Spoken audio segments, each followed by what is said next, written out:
Good morning, Miss. I am Trisha Anbi Manala and I will be discussing 5 different Filipino values that we have. As we learn the Filipino cultures and tradition, it is not complete without knowing about the common Filipino values. These values are important because it reflects the personality of Filipinos, which you may adopt as you live in the country longer. To help you all, here are some guides on the common values we should know that exist here in the Philippines. Sa bayan ni Juan, may isang kaugalian. Seek first the kingdom of God, and the rest will be given unto you. Pag ang Diyos ay nangako, hindi mo napapago. Hindi naman dinadaan yan sa parabihan eh. Kundi kung paano mo ginampanan yung responsibilidad mo sa buhay. Ang pabor ng Diyos ay minsan dumarating sa atin sa pamagitan po ng ating kapwa. Po, because of you, my life has changed. We must not only listen with our ears, but we must listen with our heart. Ikaw ay tutulungan.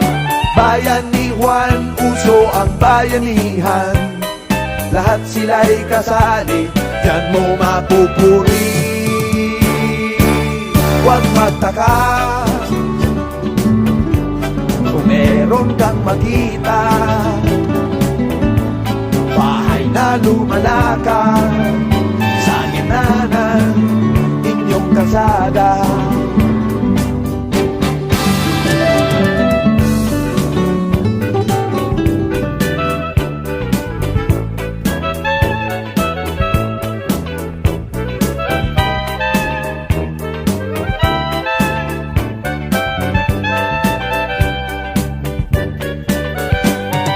Bayanihan dito sa bayan ni Juan, isang daing mo lamang, ikaw ay tutulungan. Bayan ni Juan, uso ang bayanihan. Lahat sila'y kasali, diyan mo mapupuri. Huwag magtaka kung meron kang makita, bahay na lumalakad sa gitna ng inyong kalsada. Huwag kang magtataka kung meron kang makita, bahay na lumalakad sa gitna ng inyong kalsada. Huwag kang magtataka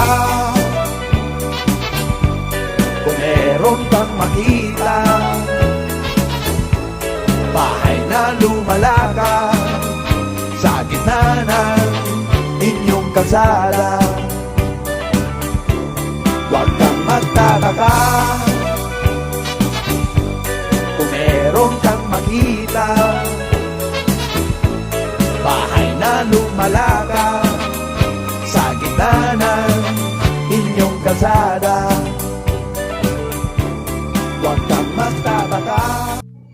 The first one is the bayanihan or community spirit.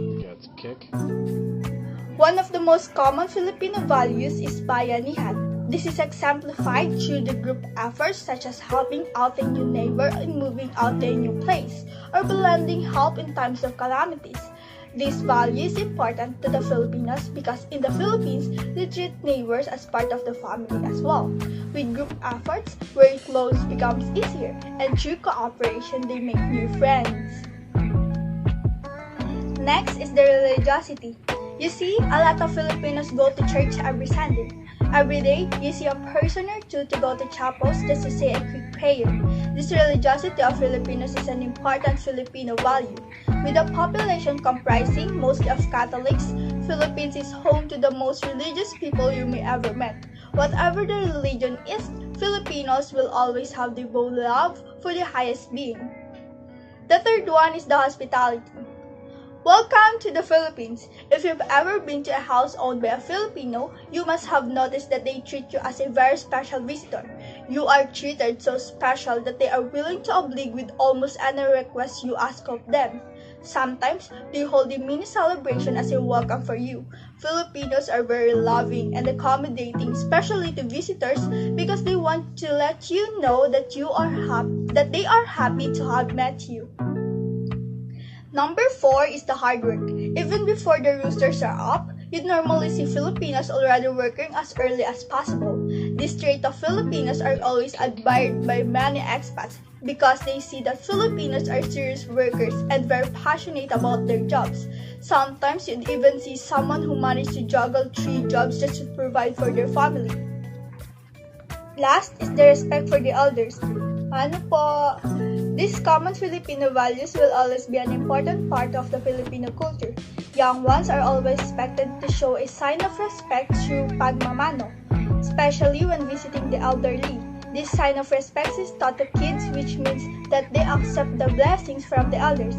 Aside from that, the use of words po and opo at an end of the sentence indicates that you respect the persons you are talking to. With these common Filipino values, you can now see a glimpse of the part of the Filipinos' way of life. As you stay longer in this country, you will learn more of these values and adapt to it as you immerse with the culture.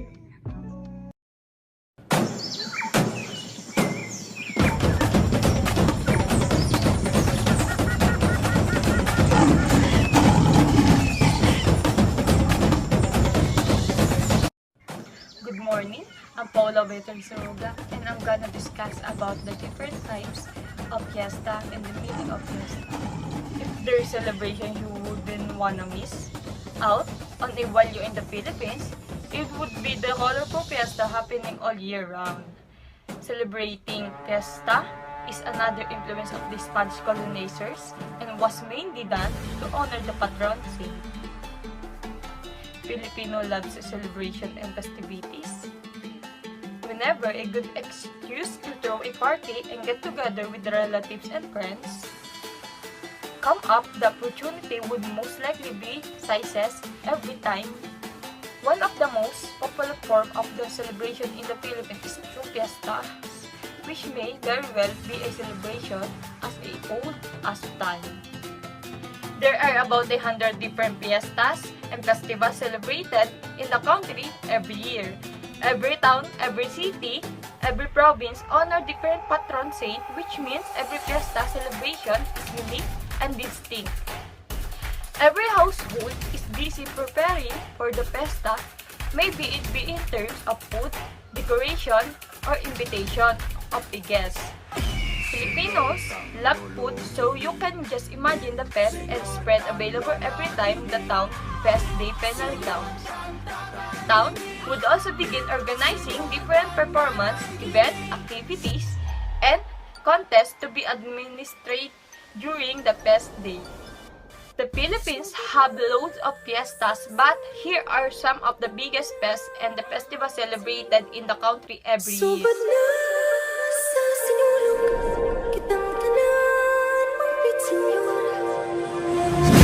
Senyor kang lolo kini, senyor kang lola kini, senyor kang tatay kini, senyor kang nanay kini. Sudan ni balanghay, mauwi akong dungog, sayo na gipari sa pag-iwag sa sulok. Pagkatsi ko panangkin, alam sa santo ninyo, ihalata kinabuyan, talipay ang Ginoo. Nunulog, siyagit kong puso.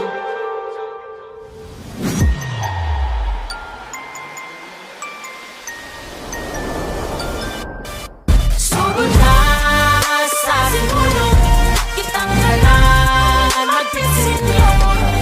Sugod na sa simulong kitang halan magpisinyor. Senyor, oh senyor, kitang tanan magpisinyor.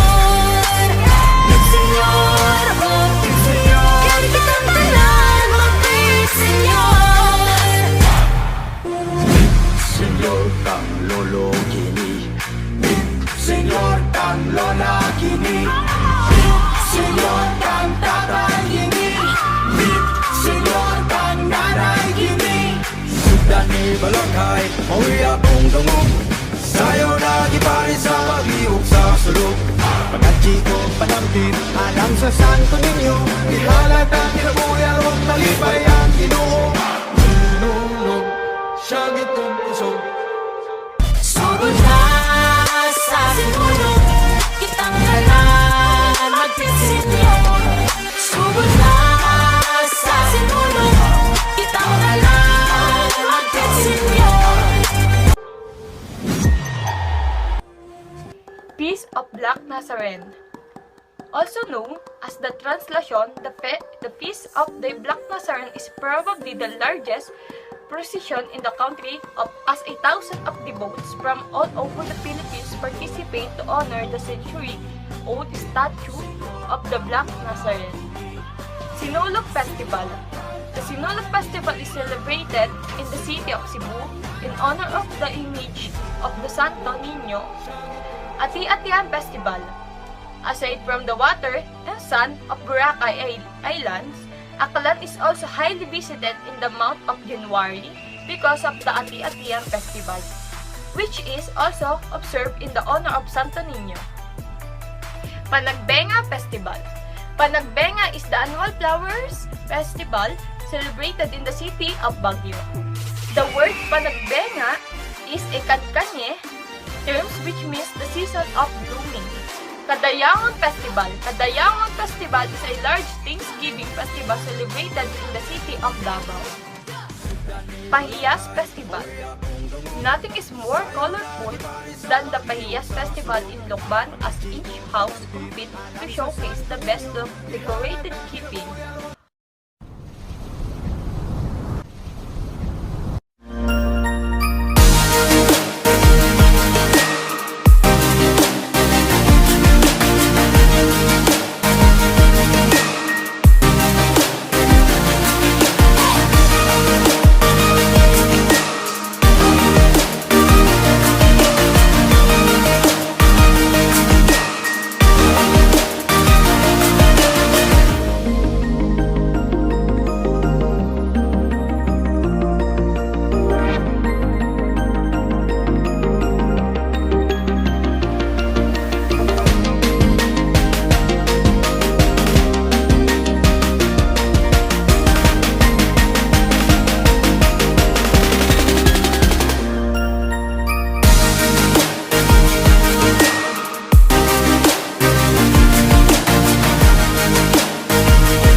I'm Princess A. Maghirang. I will discuss the Filipino tradition which is kamayan.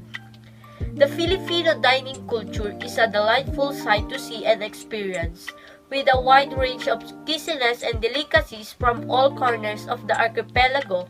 One will never get enough of Filipino gastronomy's distinct flavors, which are highly influenced by both Eastern and Western culture. However, The one thing that makes tourists even more interested to experience the country's dining culture is the unique way of eating with the use of hands. Just like any other Asian countries like Japan, Korea, and China that use a chopstick in their meals, Filipinos have their own traditional way of dining known as the kamayan. Coming from the root word kamay, which is the Tagalog term for hands, kamayan is the act of eating using bare hands. This dining culture was practiced by locals ever since the pre-colonial era. The use of utensils such as spoon, fork, and knife only began when the Spanish and American occupation happened. Even so, this form of practice was still carried on and passed from one generation to another up to the present time. Eating using your hands is generally frowned upon. Western culture see it as being unhygienic, barbaric, and taboo. However, in certain Asian countries, it's a perfectly normal way of eating your food. This is especially true in the Philippines. Kamayan, or the act of eating food with your hands, is not only a practical way of eating your food, as it eliminates the need to clean spoon and forks, but also a good way of bonding with the locals. It breaks social boundaries and is seen by most Filipinos as a better way of enjoying our food. It's also good for enjoying anything that's fried, broiled, grilled, or barbecued. Soup and stews are a challenge but not impossible. Most of the common dishes you can find in a Kamayan feast are dry and fried dishes such as rice. The country's staple food, inihaw or grilled meat and seafood. The popular variant, adobo, lumpia or spring rolls, roasted pig, known as lechon, pancit canton or stir-fried noodles, salted duck eggs and tomato in soy sauce, and fresh fruit slices for dessert. Soapy dishes like sinigang and kare-kare can also be eaten in this style but can be a bit messy.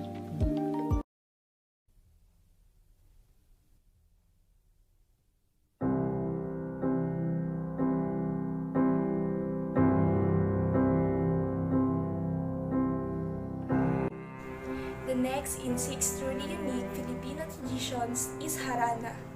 Harana was a traditional form of courtship in the Philippines wherein men introduced themselves and their wood women by singing underneath her window at night. It was widely practiced in old Philippines with a set of protocols, a code of conduct, and a specific style of music. In this endeavor, the most trusted instrument was the guitar. Its intimate sound complemented the sweetness of Spanish-influenced songs combined with the poetry and lyricism of the Tagalog language as it wafted through the breezy tropical night. For a young man in colonial Philippines, it was certainly advantageous to possess musical abilities as it was often useful in courting a Filipino woman. However, all is not lost if he lacks the singing ability. It was common practice to enlist friends as well as the best musicians and singer or haranista in town. Thus, the harana was not always solitary and devoid. In fact, it was considered as a social event. Harana was an exclusively nocturnal practice due to the daytime tropical weather. The evening offers respite from the heat, a time when everybody comes alive, full of romantic ideas and as is atypical of Filipino nature. Always ready to enjoy the company of friends and loved ones, it was during these old Philippines, before the widespread use of electricity, that harana was its ripest. About the music of harana, natutulog ka na ba sinta? Or are you asleep, my love? Kay lungkot itong hating gabi, or how sad is this night? O ilaw, or o light? Umaga na pala or morning has arrived. Another thing certain is that some of the songs filtered through time and are heard in various incarnations, often as pop or jazz songs by current Filipino singers. The songs are sometimes in the kundiman form, evoking the haranista's humble of origins, his offer of an equal love, and always assuming that such love is unrequited. In fact, kundiman is a composite of the phrase kung hindi man, literally if it is not. a declaration that implies if it's not meant to be or if you do not love me. Such proclamations suggest that harana was performed in rural setting, sort of a poor man's way to date a dalagang Pilipina. Let us also have a guide to original Pinoy music.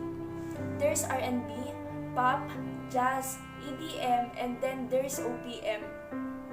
The music industry in the Philippines is undeniably on a roll with all the music festivals, rave, parties, gigs, and concerts happening all over the country. There is also a growing interest in indie music scenes, where most aspiring musicians take the spotlight to let the music community know of their newly composed songs. OPM is what we call the music of the Philippines, as it stands for Original Pinoy Music. There are the songs composed and sung by Filipino singers. This does not solely refer to a specific genre, but instead, it is composed of different various genre or styles, having been mixed with influencers from the music of Asia, Latin, and America, and US. In the Philippines, there's the traditional and modern Filipino music. Traditional music includes folk songs, harana or courtship songs, and kundiman, lyrical songs. Modern music has produced a lot of recording artists that have become legends in the OPM industry. Say for example, Gary Valenciano is known for his upbeat and religious songs, iconic band Eraserheads for its catchy hits, and AGs for their amazing rock performances. Although very different when it comes to the tune and style, this traditional and modern Filipino music contribute to the culture that we have here in the Philippines as we make use of talent in the music industry.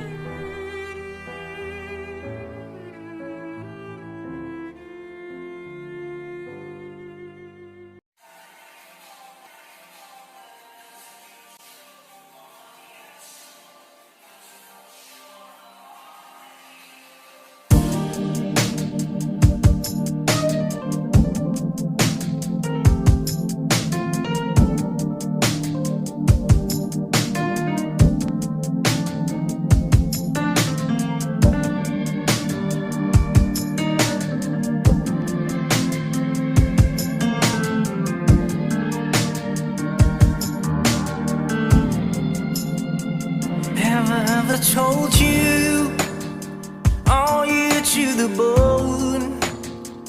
Have I ever called you when you are all alone? And if I ever forget to tell you how I feel, listen to me now, babe. I want you to the bone. I want you to the bone.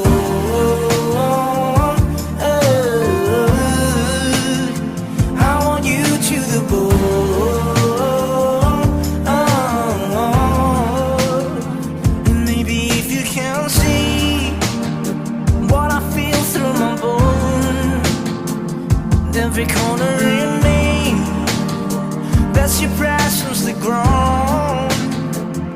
Maybe I need to recall by saying how I feel. Sabi ni Kristo sa Ebanghelyo, iiwan ng lalaki ang kanyang ama at ina para sumama sa kanyang asawa. Jen, exactly what you are doing right now, leaving your parents for John. Ang ibig sabihin nito, mahalaga sila. But from now on, ang dapat na pinakamahalaga sa iyo, hindi sila, kundi siya. Ito'y alam at tanggap ng inyong mga magulang. Kaya naman kahit sila'y masaya para sa inyo, may kirot sa kanilang puso sapagkat ang kanilang anak nasa harapan nila. Pinapag-aral, binigyan ng magandang bukas sa kabila ng hirap ng buhay. Hindi pa sila nakababawi, nag-asawa na. May sarili lang prioridad ngayon. Pero ito'y tanggap nila. Kaya huwag niyong kakalimutan ito. Ito'y isa lamang sa maraming pagbibigay ng inyong mga magulang. Kaya kayo, ngayon ay kayo. Kaya may kasal ngayon. Ano man ang marating pa ninyo sa habang panahon, yan ay dahil sa pagbibigay at pagmamahal ng inyong mga magulang.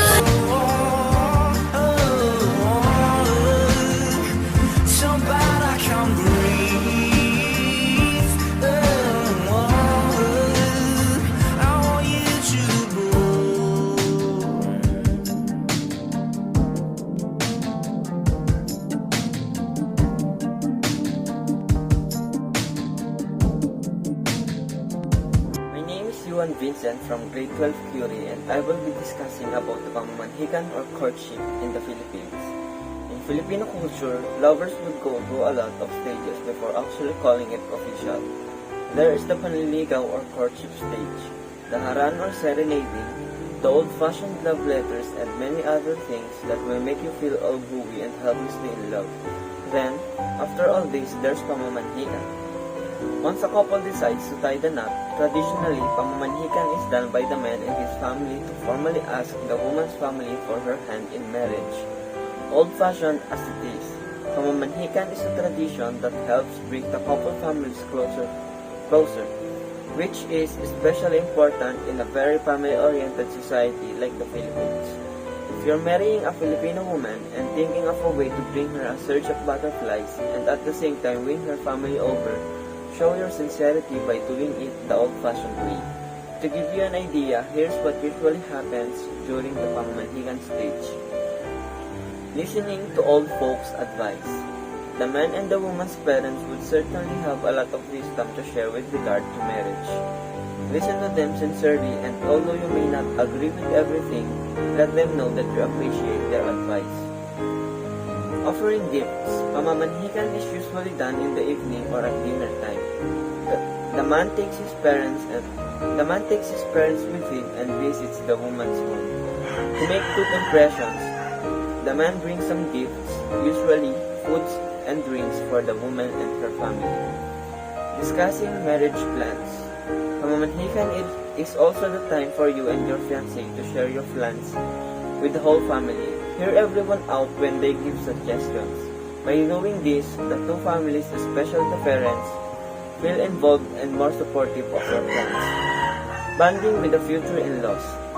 When you get married, you will then be a part of a bigger family. Pamamanhikan is the perfect time for you and your partner to get to know your future in-laws and strengthen your relationship with them. After all that pamamanhikan stage and receive their blessings in your fiancé's family, you can be together and have a happy family in the near future.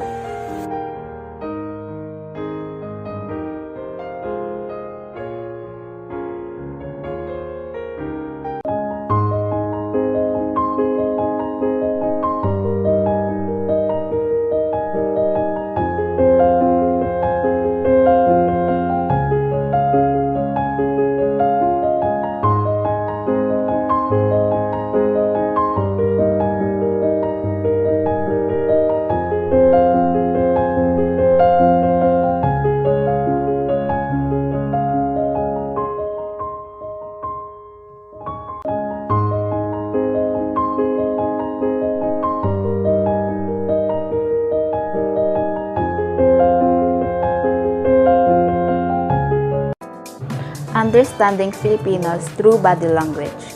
In Filipino culture, the use of body language and hand gestures are very common in daily communication.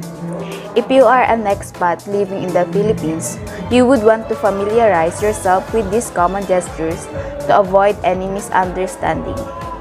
Here are few common forms of nonverbal communication and what they mean in the Philippines. Mano or pagmamano.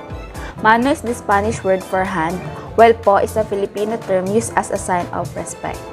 It is done by taking the hand of the elder and gently tapping it to one's forehead while saying mano po. This is usually done by someone younger to show respect to the elders and as a way of accepting a blessing from them. Mano is also unofficially called blessed by some Filipinos. Lip pointing. Instead of lifting a hand or finger or arm, which uses unnecessary energy, Filipinos sometimes use their pouting lips to point at a certain object or direction instead. Many foreigners find this funny and confusing.